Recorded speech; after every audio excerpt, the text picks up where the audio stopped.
River Aquarium Ecosystem helps the IFMS community?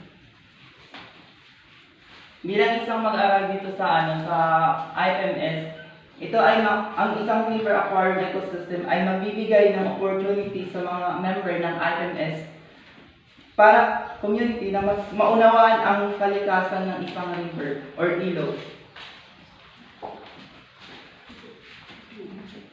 Ito ay magtuturo sa kanila ng kahalagahan ng aquatic ecosystem na magbibigay kaalaman sa tamang pangangalaga ng mga animals at aquatic plants.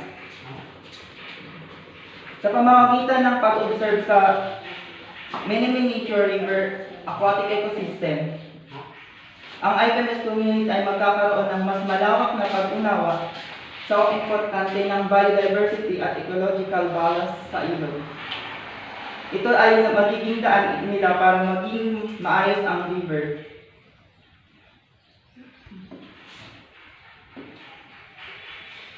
So that's all.